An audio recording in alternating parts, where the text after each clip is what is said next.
Voici l'objet du délit. Attends, pousse-toi un petit peu, tu prends de la place. Merci beaucoup, c'est gentil. Oui, donc ce que je veux dire tout simplement, c'est que c'est elle qui nous rassemble en ce jour si important. Ouais, enfin, pour moi. Peut-être pas pour vous. Enfin, pour moi non plus, en fait. C'est une journée comme une autre.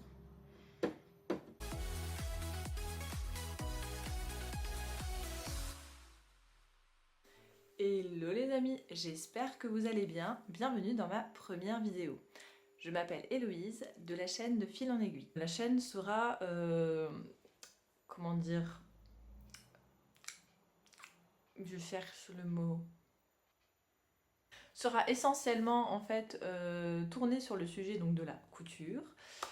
Je pense que c'était pas très compliqué à comprendre en soi. Cependant, j'ai fait on va dire un petit jeu de mots. Dans le sens où l'expression de fil en aiguille veut dire également qu'on passe d'un sujet à un autre.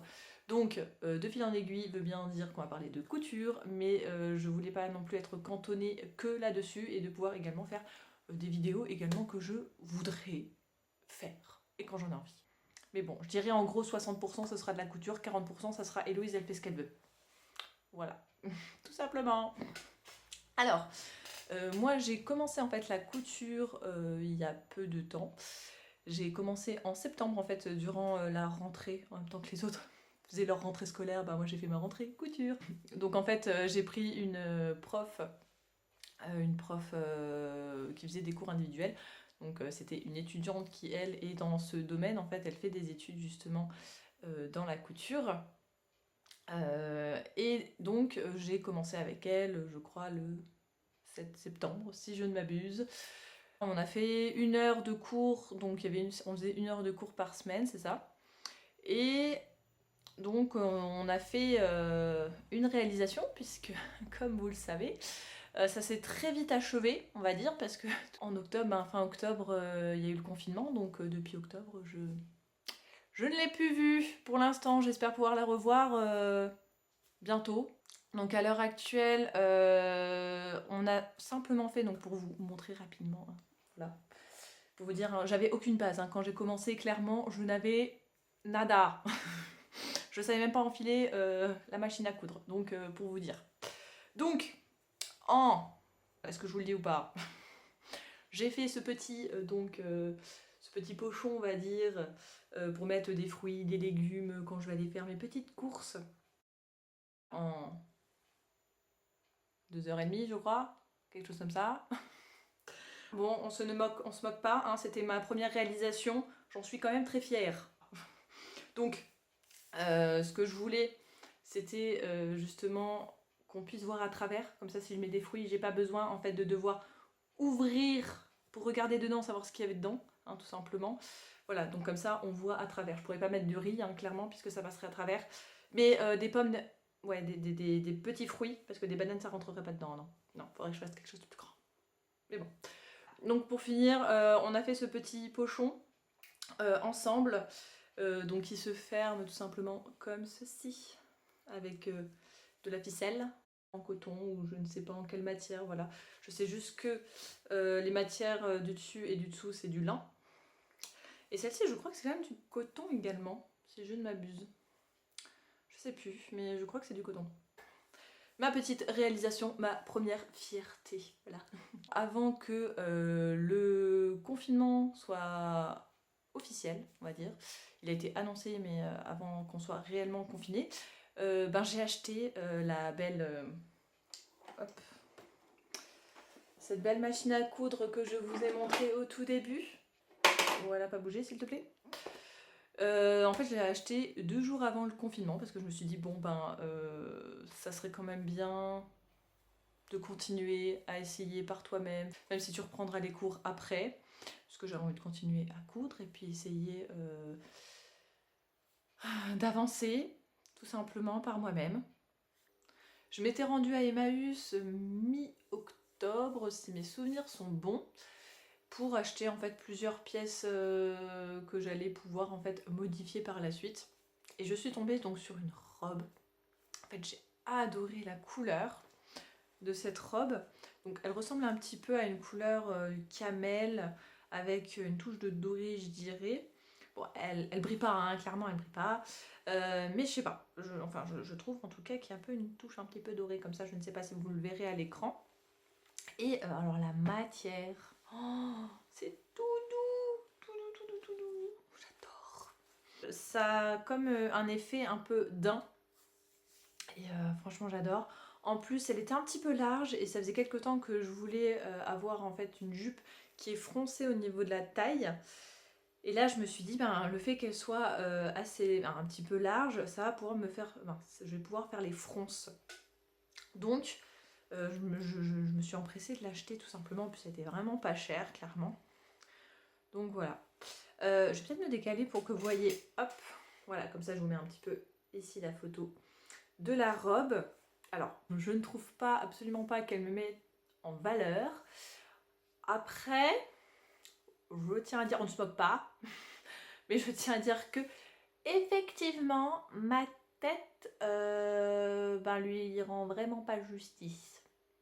Voilà, on se moque pas. Donc bon, je voulais tout simplement faire donc la jupe froncée au niveau de la taille comme je vous ai indiqué, et je voulais qu'elle m'arrive au niveau du dessus du genou, juste au-dessus du genou. Comme vous avez pu le voir, donc elle est, je me replace, voilà. Comme vous aviez pu le voir, elle est plutôt à mi-cuisse, donc il fallait que je prenne, pour pouvoir la rallonger vers le bas, il fallait que je prenne vers le haut. Hein. Voilà, je crois que j'ai pris du tissu quasiment jusqu'ici, je crois à peu près. Donc il ne restait plus grand chose sur la robe. Donc la jupe, puisque je l'ai finie, elle se présente comme ceci. Voilà. Donc il y a plusieurs empiècements, je ne sais pas si vous le verrez. Voilà, donc il y a des lignes, comme vous pouvez le constater. Donc elle est faite de plusieurs empiècements, ce qui je trouve lui rajoute justement un charme que j'apprécie beaucoup. Et j'ai ajouté également, donc en plus des fronces, je lui ai ajouté donc cette petite tirette que je trouvais trop jolie. Elle est en fait de couleur un peu dorée. Je la trouvais trop jolie, donc je voulais la garder. En fait, elle était, si mes souvenirs sont bons, je crois qu'elle était juste derrière la robe, en fait, au niveau du dos, ici. Et donc je l'ai donc décousue, et puis je l'ai replacée donc sur ma petite jupe. Clairement, il n'y avait pas besoin de la tirette hein, pour que je rentre dedans. Elle est assez extensible pour que même mon popotin rentre là-dedans. Mais voilà, ça rajoute un petit charme. Et je la trouvais trop jolie, il fallait que je la remette dessus. Voilà. Sur cette jupe, j'ai rencontré pas mal de problèmes que je vais vous expliquer tout de suite. Alors franchement, je pense limite que ça aurait été plus simple à mon avis que je prenne un tissu directement et que je fasse cette jupe que de partir d'un vêtement déjà fait et que je le modifie. Il y a certaines choses que j'ai pas compris, enfin vous allez voir.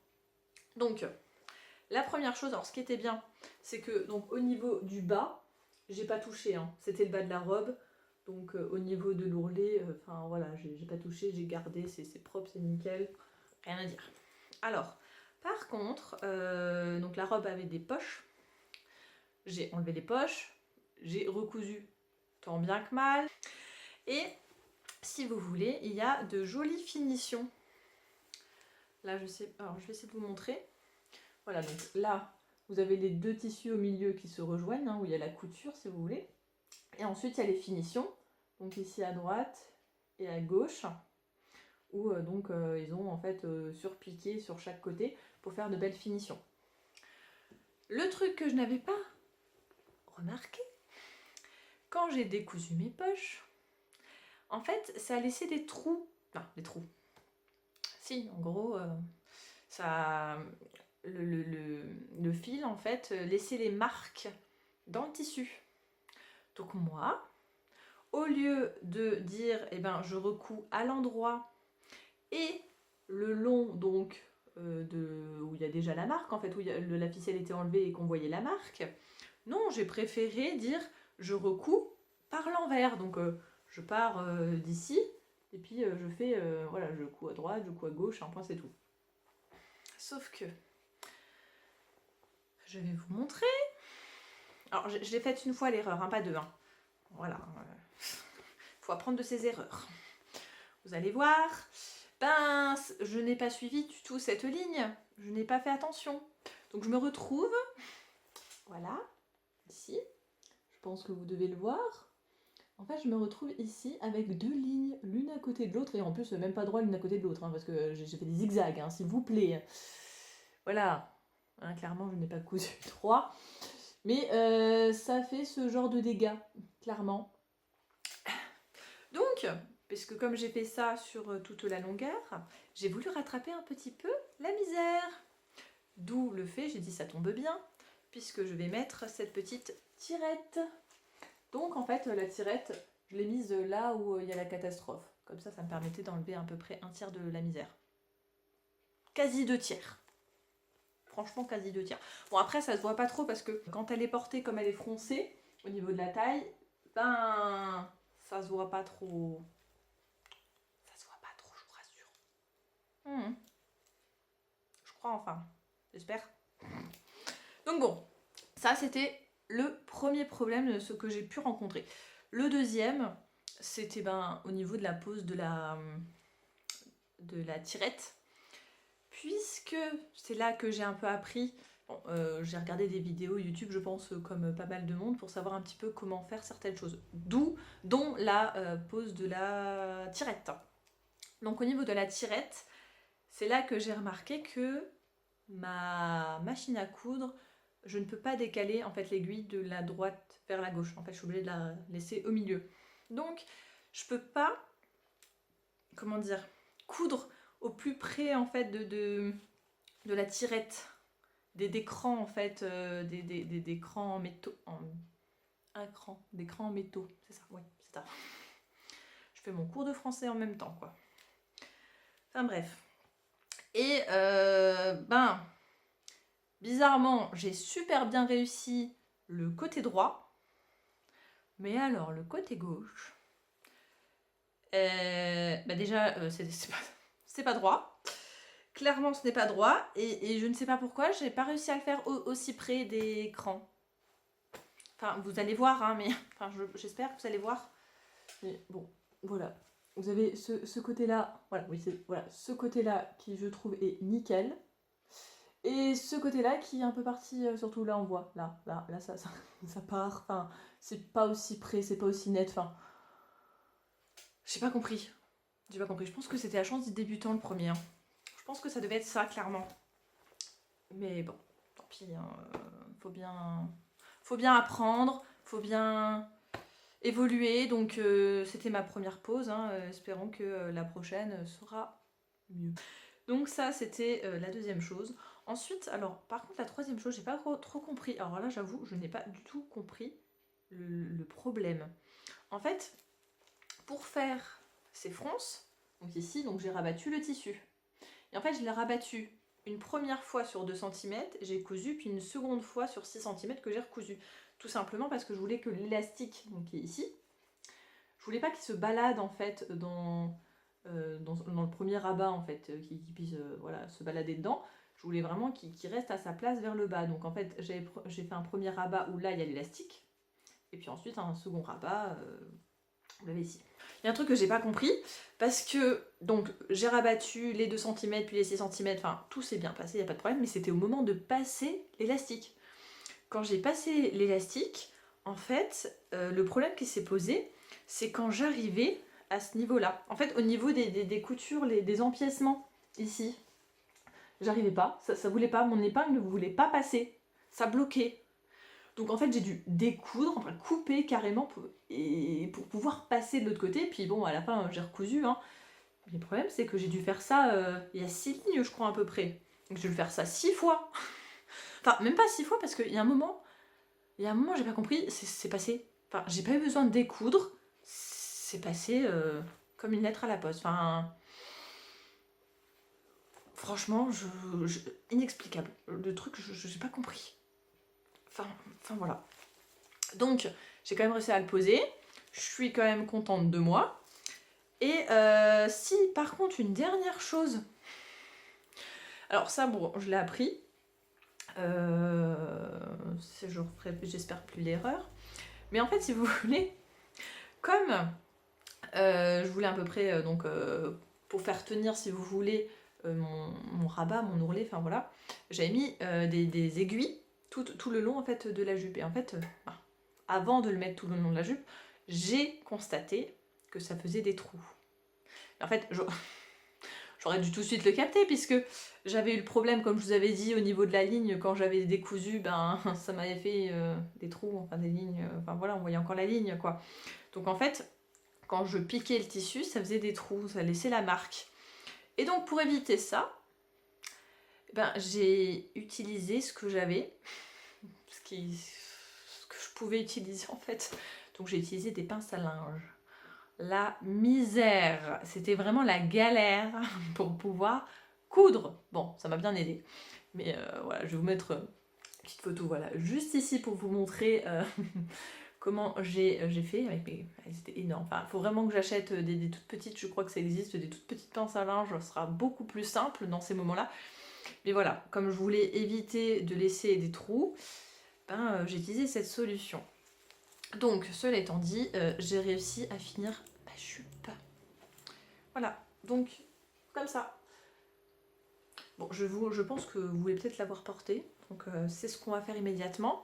Juste, ben, c'est la fin de la vidéo, donc si elle vous a plu, n'hésitez pas à commenter, à liker, ou également à vous abonner. Et puis si vous voulez suivre mes prochaines vidéos, n'hésitez pas à cliquer sur la petite cloche en bas. Voilà, je vous laisse avec les vidéos.